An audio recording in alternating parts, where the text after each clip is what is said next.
Bien-aimés frères et sœurs en Jésus, la grâce, la paix et la miséricorde nous sont données de la part de Dieu le Père et de Jésus-Christ, son Fils, notre Sauveur.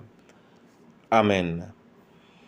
Pour notre méditation de ce jour, nous allons lire dans le livre de Matthieu, chapitre 13, les versets 18 à 23. Avant la lecture, nous chantons à la gloire de notre Dieu, Sémon dès l'aurore. C'est le 615 dans Sur les ailes de la foi. Sémon dès l'aurore, Sémon dès l'aurore, quand le soleil luit, quand le soleil luit. Et semons encore, lorsque vient la nuit, Dieu peut faire éclore la fleur et le fruit.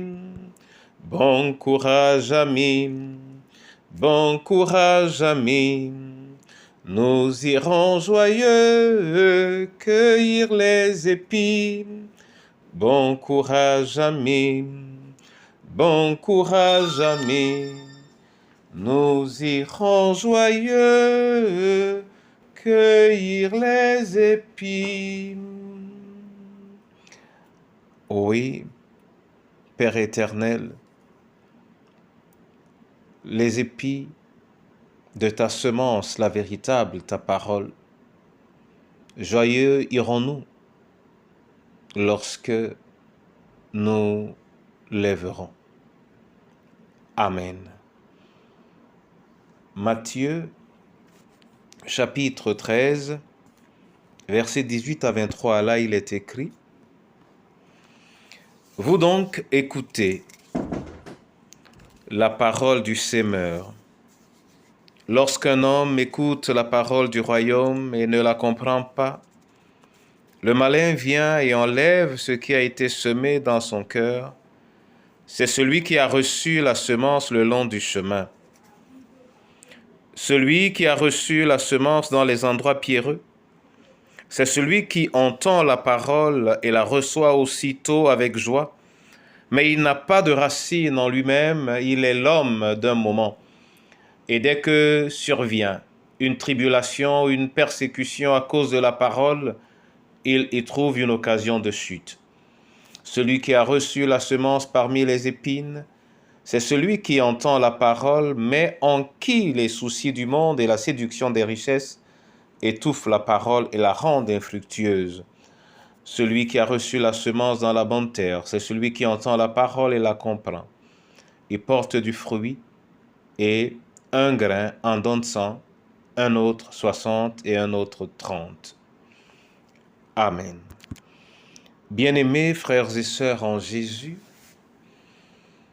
dans le livre de Matthieu, c'est ce chapitre qui commence de manière particulière les enseignements de Jésus sur le royaume de Dieu. Et dans cet enseignement, la parole de Dieu est la semence. Et cela veut dire que chacun de nous est comme une terre. Et la plupart du temps, c'est notre état ou notre réceptivité à notre environnement qui fait en sorte que nous ne puissions garder la parole et produire du fruit. Mon frère et ma sœur, les joies rapides ou le refus des tribulations, des persécutions à cause de la parole ne doivent pas nous entraîner à abandonner la semence, encore moins la séduction du monde. Mais veillons à ce que notre cœur, notre vie, soit une terre favorable à la parole de telle sorte qu'elle produise du fruit. Car la semence, oui, le rôle de la semence, c'est de permettre à la terre, à la bonne terre, de produire du fruit. Et le sacrifice de Christ pour nous, fait de nous à travers son sang. Alors si nous l'aimons, ce sang, si nous y prenons part, fait de nous une bonne terre pour sa semence. Amen. Père éternel, je veux te rendre grâce et te bénir pour cette parole. Nous voulons avoir accès au royaume des cieux. Et tu nous apprends à travers cette parole que pour y avoir accès, nous devons être réceptifs à la semence qui est ta parole. Aide-nous à faire de nous-mêmes, à travers notre détachement aux réalités du monde, aide-nous à faire de nous-mêmes des terres favorables à l'Évangile. Seigneur, aide-nous. Oui, Père, soutiens-nous de telle sorte que tu sois pour nous la priorité et que nous ayons confiance en ce que tout ce dont nous avons besoin, nous l'avons auprès de toi, au nom de Jésus-Christ de Nazareth. Entre tes mains, la veuve et l'orphelin, qu'il soit une bonne terre. Entre tes mains, nos différentes familles, le lieu de l'épanouissement de ton évangile. Entre tes mains, Seigneur, oui, entre tes mains, ton Église, qu'elle se laisse féconder par ta parole.